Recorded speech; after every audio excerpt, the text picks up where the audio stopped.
අප රජයක් වශයෙන් පත් වූාට පසුව ඉතා ඉක්මනින්ම මේ රටේ නීතියේ සිදුවිය යුතු ආවත්කාලීන කිරීම සඳහා විශේෂ වැඩපිළිවෙළක් ක්‍රියාත්මක කරමින් පවතිනවා. ඒ අනුව අපරාධ සිවිල් සහ වාණිජ නීතිය පිළිබඳව සංශෝධන සමාලෝචනය කිරීම සඳහා කමිටු 3ක් පත් කරලා ඔවුන්ගෙන් ලැබෙන වාර්තා අනුව විවිධ අනපනස් සම්බන්ධයෙන් සාකච්ඡා කිරීම සඳහා අපි කටයුතු කරගෙන යනවා. ඒ අතරතුරදී අපි ඉංග්‍රීසියෙන් කියනවා low hanging fruits කියලා. ඉක්මනින් කළගත හැකි සංශෝධන තමයි අපි මේ කරගෙන යන්නේ. විශාල සංශෝධන රාශියක් පිළිබඳව කතිකාවත ඇති කරගෙන තියෙනවා. ඒ සම්බන්ධයෙන් අපි කිසිදු පැකිලීමකින් තොරව වැඩ කටයුතු කරගෙන යනවා. ඊට පස්සේ අපි මේ සම්පූර්ණ අධිකරණ ශාස්ත්‍රයේම ඩිජිටලයිස් කිරීම සඳහා පරිගණකගත කිරීම සඳහා අවශ්‍ය මූලික කටයුතු සිදු කරගෙන යනවා. මුදල් වෙන් කරගෙන අදාළ කටයුතු සිදු කිරීම සඳහා.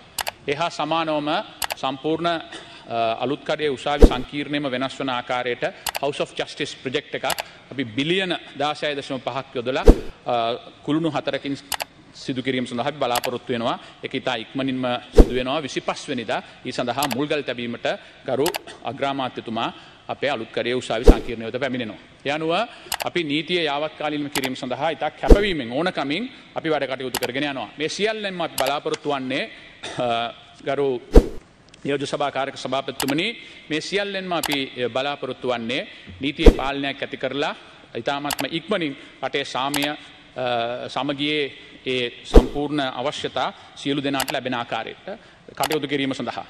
නමුත් මම මේ අවස්ථාවේදී මේ වෙලාව උපයෝගී කරගන්නවා ඊට වඩා වෙනස් විදියට මේ සම්බන්ධයෙන් අදහසක් ඉදිරිපත් කිරීම සඳහා. අපේ රටට නිදහස ලැබිලා අවුරුදු 70 ගත වෙලා තියෙන 73ක් ගත වෙලා තියෙනවා. අවුරුදු 73 ගත වුණොද අප ශ්‍රී ලාංකිකයෝ ලෙස එකිනෙකාට ගරු කරමින් අන්‍යෝන්‍ය සංස්කෘතියට හා අයිතිවාසිකම් වලට ඉඩ දෙමින් විවිධත්වයෙන් ඒකීයත්වයට ඉංග්‍රීසියෙන් unity in diversity කරා ළඟාවීමට අපි සමත් වී යද්ද යන්න පිළිබඳව අපි මේ වෙලාවේදී කල්පනා කළ යුතු වෙනවා. ලෝකයේ විවිධ රටවල් වල අතීතයේ ආගම් ජාති භාෂා හා ප්‍රාදේශීය වශයෙන් බෙදී වෙන් වී සිටි නමුත් එවයින් පසුව වුන් පාඩම් ඉගෙනගෙන එකිනෙකාගේ අයිතිවාසිකම් පිළිගනිමින් රටක් වශයෙන් එක්ව ඉදිරියට යන ආකාරයට විවිධ රටවලින් අපිට දැකගත හැකියි. එහෙත් අවුරුදු 73ක් ගත වුවද අප අතර තිබෙන වෙනස්කම් අඩු වෙනවා වෙනුවට තවදුරටත් වැඩි වෙනින් පවතින ආකාරයට කදුම නිවසුන මෙම පාර්ලිමේන්තුව නොවන්නේද යන්න මෙම සභාවට පැමිණි නවක මන්ත්‍රීවරයෙකු හා ඇමතිවරයෙකු ලෙස සභාවේ සමහර විවාද නිසා බලා සිටිනකොට මට නැවත නැවත සිහියට එනවා. අප විවිධ ආගම් ඇද වූ පමණින් අපි විවිධ ජාතීන්ට අයිති වූ පමණින් අපි විවිධ භාෂා කතා කළ පමණින් අපි හතුරන් නොවන බව වටහා ගත යුතු ඇත.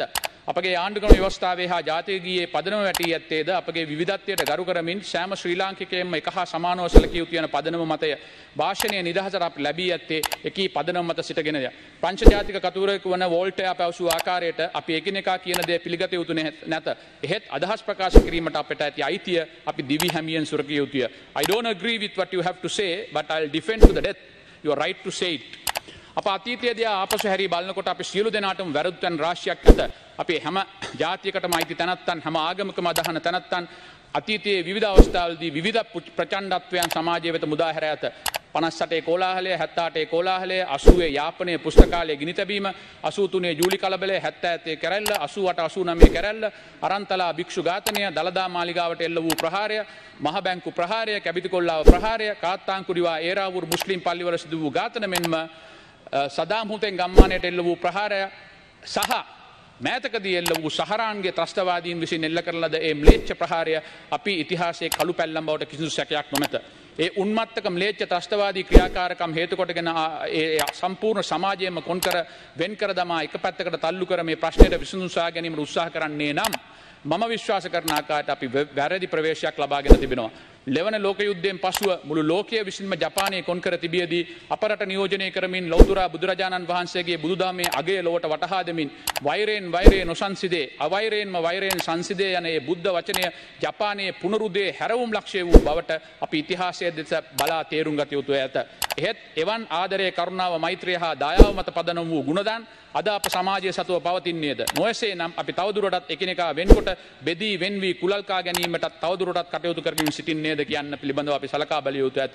එනිසා මා ගෞරවයෙන් ප්‍රකාශ කර සිටින්නේ ජාතීන් අතර සාමය සමගිය සහෝදරත්වයේ බැඳීම් ඇති කිරීම සඳහා මේ සභාව අපි තෝතැන්නක් කරගත යුතුව මිසක ඒ ජාතීන් අතර වෛරය අනාදරය සැකය දුරස්ථභාවය වැඩි කිරීමට කටයුතු කරන තැනක් බවට පත් කරගන්නේ නම් අපේ අනාගතයේ තරම් සුබදායක නොවනු ඇත. එනිසා අපි අතීතයෙන් පාඩම් ඉගෙන ගන්නා විට අප දැනගත යුතු එක් දෙයක් ඇත. එනම් අදහස් ප්‍රකාශ කිරීමට යටපත් කොට භාෂණයේ නිදහස අහිමි කොට ප්‍රශ්නවලට විසඳුම් ලබා දිය නොහැකි බවයි. අප්පාපිල්ලේ අමරිතලිංගම් මහතා ඇතුළු ද්‍රවිඩ එක්සත් විමුක්ති පෙරමුණ පාර්ලිමේන්තු ප්‍රජාතන්ත්‍රවාදයෙන් ඉවත්ව ගිය කල ද්‍රවිඩ ජනතාව සරණ සොයා ගියේ ප්‍රභාකරන් ඇතුළු විනාශකාරී LTT සංවිධානය වෙතය. 1983 ජූලි කලබලයට සම්බන්ධ වූවන් නිදැල්ලේ හැසිරෙද්දී නැගී යන ජනතා විමුක්ති පෙරමුණේ ප්‍රගතිය ආපසු හරවන්නට එක්සත් ජාතික පක්ෂයේ ආණ්ඩුව වුන් තහනමට ලක් කළ විට ඔවුන් යටිබිම්ගතව ආයුධ සන්නද්ධ අරගලයක යෙදී මේ රටට ඇති කළ මහ විනාශය අපට අමතක නැත. 1980 වර්ෂයේ ලංකාවේ හා දකුණු ආසියාවේ විශිෂ්ටම පුස්තකාලයක් ලෙස නම් දරා සිටින පොත්පත් 90000කට අධික සංඛ්‍යාවක් තිබුණු යාපනයේ පුස්තකාලය ගිනිදපන කල එය බලා සිටි යාපනයේ විශ්වවිද්‍යාලයේ එවකට සේවය කළ ආචාර්ය නූමාන් නැමැති අය දෙමළ භාෂාවෙන් ලියන ලද පදවැලක සිංහල පරිවර්තනය උපුටා දැක්වීමට සුදුසුයයි මට හිතේ. බුදුන් ඝාතනය කිරීම පෙරදින මගේ සිහිනක බුදුහු වැදී මියදුනහ. සිවිල් ඇඳුමුන් සැදුණු බලා සෙනග උන්වහන්සේගේ ඝාතනය කළහ. තිබී බිම ඔත් ලේවිලක මත ඒ ශ්‍රී දේහය යාපනය පොත්ගුලට ඇතුළු වන පඩිපෙළ ළඟම. ඊයේ අඳුරෑම ඇමතිවරු ආහ මේ නම අපේ ලැයිස්තුවේ ලියා නැත. ඉතින් මොන එහෙකට මරා දැමුවේ ඔහොම කිපී ගුගුලහ. නෑසර් වරද්දක් නෙමෙයි මේ උන්වහන්සේගේ ප්‍රාණය නොසිඳ මැස්සෙකුටවත් මරන්නට නොහැකි වෙයි. අන්න ඒ නිසාමයි පිළිවදන් දෙති. හැරි හැරි සඟවන්නට ඔය දේහය එසේ කී ඇමතිවරු සැඟවුණුව සිවිල් නිලධාරීහු. ඇඳගෙන ගිහ ඇතුළට බුදුන්ගේ ශ්‍රී දේහය පොත් 90000ක් සඟවුණි. එය අනතුරුව සිගෝලාවාද සූත්‍රය දල්වන්නාහුය දැවී අලුවිය ශ්‍රී දේහය ධම්මපදයේද භාෂ්ම වී ඇත. නිලාරේ කාසිම්ගේ ට්‍රාන්ස්ලේෂන් එක. ත්‍රස්තවාදී මිලේච්ඡ ක්‍රියාකාරම්වල යෙදෙන තිරිසනුන්ට ජාතියක් ජන්මයක් තිබිය නොහැක. ඔවුන් ජාත්‍යාලය ලෙස හෝ ආගමේ නාමයෙන් හෝ පෙනී සිටින්නේ සිය තිරිසන් අරමුණු ඉටු කර ගැනීමට මිසක සැබෑ ලෙසම එකී ජාතීන් හෝ ආගම් නියෝජනය කරමින් නොවන බව අප වටහා ගත යුතු ඇත. 1983 මහා ජූලි කලබලය LTT සංවිධානයට ලබා දුන් ලොකුම ඔක්සිජන් සැපයුවා සේම සහරාන් ඇතුළු උන්මත්තික ම්ලේච්ඡ ත්‍රස්තවාදී සාහසිකයන්ට ඔක්සිජන් සැපයුවේ අලුත්ගම දිගනවැනි ස්ථානවල පැවති ජාතිවාදීන් ගැටුම් බවට කිසිදු විවාදයක් තිබිය නොහැක. මෙයින් තවදුරටත් මනාව පසක් වන්නේ එදා බුදුරජාණන් වහන්සේ දේශනා කළ වෛරයෙන් වෛරය නොසංසිදේ අවෛරයෙන්ම වෛරය සංසිදේ යන බුද්ධ වචනය අදටත් මේ මහ පොළොව මත සනාතන යථාර්ථයක් වන බව නොවන්නේද? අද ඇතැම් කොටස් හා ඇතම් මාධ්‍ය සාමය සමගිය වෙනුවට වෛරය බෙදීම සැකය හා අසත්‍ය ප්‍රකාශ කරමින් යන ගමනේ අවසානයේ කැබුම් යන්න පිළිබඳව අපිට ඉතා බයක් ඇත. අපි මේ තත්ත්වයෙන් මිදී බෙදීම වෛරය සැකය බෝ කරනවා වෙනුවට ආදරය කරුණාව දයාව මෛත්‍රිය බෝ කරන්නට කාලය එළඹ ඇත. නොයසේ නම් ජාතියක් වශයෙන් අපි යලි පසු තෙවනු ඇත. දෙවන ලෝක යුද්ධ සමයේ හිට්ලර් යටතේ යම් යම් ජාතීන් ඉලක්ක කොටගෙන ගිය ම්ලේච්ඡ වර්ගවාදී ප්‍රකාශ සහ අපේ රටේ ඇතැම් මාධ්‍ය ඇදගෙන යන ප්‍රකාශවල එතරම් වෙනසක් නොමැත. එකී ජනතාව බෙදන න්‍යාය පත්‍රවල සැබෑ ස්වරූපය හඳුනා නොගත් යම් යම් සමාජ කොටත් අදාළ පහරදීම් තමන් වෙත හෝ තමාගේ සමාජය වෙත යොමු නොවනතෙක් එයින් අමන්දානන්දයට පත්වී ඇති බව අපට වැටහේ. ඒ අය නොමග ගොස් ඇති බවට වූ හොඳම කියවීම දෙවන ලෝක යුද සමයේ ජර්මනියේ ජීවත් වූ ක්‍රිස්තියානු පූජක මාටින් නීමෝල පහත සඳහන් ප්‍රකාශය බව අපි තේරුම් ගත යුතු ඇත. ප්‍රථමයෙන් ඔවුන් කොමිනිස්ට්වාදීන් සොයා පැමිණියේය. මම කොමිනිස්ට්වාදියෙකු නොවන නිසා මම නිහඬව සිටියෙමි. පසුව ඔවුන් සමාජවාදීන් සොයා පැමිණියේය. මා සමාජවාදියෙකු නොවන නිසා මම නිහඬව සිටියෙමි. ඉන්පසු ඔවුන් වෘත්තීය සමිති ක්‍රියාකාරීන් සොයා පැමිණියේය. මා වෘත්තීය සමිති ක්‍රියාකාරයෙකු නොවන නිසා නිහඬව සිටියෙමි. ඉන්පසු ඔවුන් යුදව්වන් සොයා පැමිණියේය. මම යුදව්වකු නොවන නිසා එවරද මම නිහඬව සිටියේදී. ඉන්පසු ඔවුන් මා සොයා පැමිණියේය. එවිට මා වෙනුවෙන් කතා කිරීමට කිසිවකු ඉතිරි වී සිටියේ නැත. පාස්කු ප්‍රහාරය පිළිබඳ ත්‍රස්තවාදීන් හා ඊට අනුබාල ආධාර ලබා දුන් සියලු දෙනා පිළිබඳව විමර්ශනය කොට දඬුවම් ලබා දිය යුතු වේ.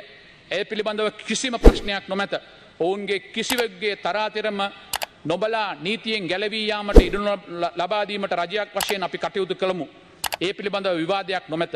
ඒ හා සමානවම ඊට සම්බන්ධ නො වූ ඒ සඳහා කිසිදු ආකාරයකින් දායක නො වූ කිසිවෙකුට හෝ කිසිදු නිර්දෝෂී පුද්ගලයෙකුට දඬුවම් ලක් නොකිරීමටත් අපි වග බලා ගත යුතුය. මා මෙර සඳහන් කළ ආකාරයට 83 ජූල කලබලයේ කිසිසේත්ම සම්බන්ධ වූ නව සම සමාජ පක්ෂය, කොමියුනිස්ට් පක්ෂය හා ජනතා විමුක්ති පෙරමුණ තහනම් කළ නොමග ගිය ඉතිහාසයක් අපිට ඇත.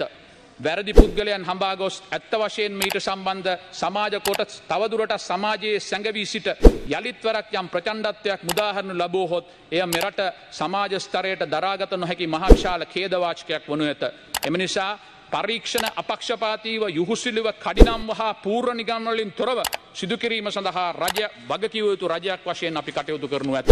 මුස්ලිම් සමාජය තුළ යම් යම් අන්තවාදී කොටස් ත්‍රස්තවාදයේ වෙත නැඹුරු වී ප්‍රචණ්ඩත්වයේ මුදාහැරුණු ලැබුවාට කිසිදු විවාදයක් නැත. ඊට සම්බන්ධ සියලු තොරතුරු ලබාගෙන එවන් දෙයක් ඉදිරියේදී සිදු නොවීමට වගබලා ගැනීමට අප සමස්ත මුස්ලිම් ප්‍රජාව දිනාගත යුතු ඇත. මක්නිසාද යත් එකී තොරතුරු හා ඊට සම්බන්ධ කරුණු ලබා ගැනීම සඳහාත් එකී සමාජ චින්තනය වෙනස් කිරීම සඳහාත් ඒ අදහස් වලින් යම් යම් කොටස් මුදාගෙන ප්‍රධාන ප්‍රවාහයට ඔවුන් ඇතුළත් කිරීම සඳහාත් ඔවුන් සමග එක්ව වැඩ කිරීමේ අතිශය වැදගත් බව දියුණු රටවල් වන මහ බ්‍රිතාන්‍ය, සිංගප්පූරුව, ජර්මනිය වැනි රටවල් වලින් අපිට පාඩම් ඉගෙනගත හැකිය. එනිසා මේ අවිශ්වාසයට, මේ සැකයට, මේ බේයට, මේ අන්‍යෝන්‍ය අනෝබෝධයට අවසන්තිතත් ලැබීමට ශ්‍රෑම ශ්‍රී ලාංකිකයටම තමන්ගේ යයි කිව හැකි ව්‍යවස්ථාවක් සැදීමේ විශාල වගකීමක් මේ රජයට හා අපේ අමාත්‍යාංශයට පැන නැගී තිබෙනවා. එම කාර්යය අපි නොපැකිලව ඉට කරනවා. මොහොතකට පෙර කතා කරනකොට ගරු අතුරලියේ රතන හාමුදුරුවන් ස්වාමීන් වහන්සේ ප්‍රකාශ කර සිටියා සමහර නීතීන් වෙනස් විය යුතුයි කියලා. අනිවාර්යයෙන්ම අපි පිළිගන්නවා ඒක සිදු විය යුතුයි. විශේෂයෙන්ම මුස්ලිම් ජනතාවගේ ලාබාල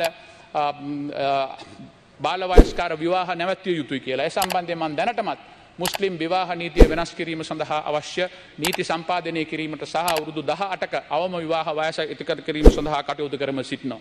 ඒ පිළිබඳව කිසිදු විවාදයක් නැහැ. ඒව කළ යුතු දේවල් කළ යුතුයි.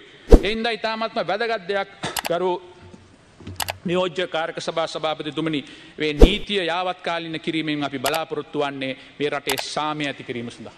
මිනිස්සුන්ට එකට ජීවත් විය හැකි පරිසරයක් ඇති කිරීම සඳහා. ජනතාව අතර අන්‍යෝන්‍ය අවබෝධයක් ඇති කිරීම සඳහා. ඒ අන්‍යෝන්‍ය අවබෝධය ඇති කරන අවස්ථාවේදී විවිධ මිනිසුන් අපි ගරු කළ යුතුයි. ඔවුන්ගේ අදහස් ප්‍රකාශ කිරීම සඳහා ඇති හැකියාව ගරු කළ යුතුයි. I will take few minutes to quote from Nelson Mandela's this beautiful book, Dare Not Linger, The Presidential Years. And I was impressed by his thinking as to how one should lead. I will quote from page 65 of his book, where he says, one should never forget that the main aim in a debate, inside and outside the organization, in political rallies, in parliament and other government structures, is that we should emerge from the debate, that debate, however sharp our differences might have been, closer and more united and confident than ever before. The removal of differences and mutual suspicion with one's organization should always be our guiding principle. This is comparatively easy when we try to the best of our ability never to question the integrity of another comrade or a member of another political organization who has a different point of view from ours. During my political career, I have discovered that in all communities, African, colored, Indian and white, and in all political organizations, without exception, there are good men and women who fervently wish to go on with their lives, who yearn for peace and stability, who want a decent income, good house, and to send their children to the best schools, who respect and want to maintain the social fabric of society. Good leaders fully appreciate that the removal of tension in society, of whatever the nature, puts creative thinkers on center stage by creating an ideal environment for men and women of vision to influence the society. Extremists, on the other hand, thrive on tension and mutual suspicion. Clear thinking and good planning was never their weapon. So therefore, it is very, very important that even after 73 years of our time, we must understand we are not enemies.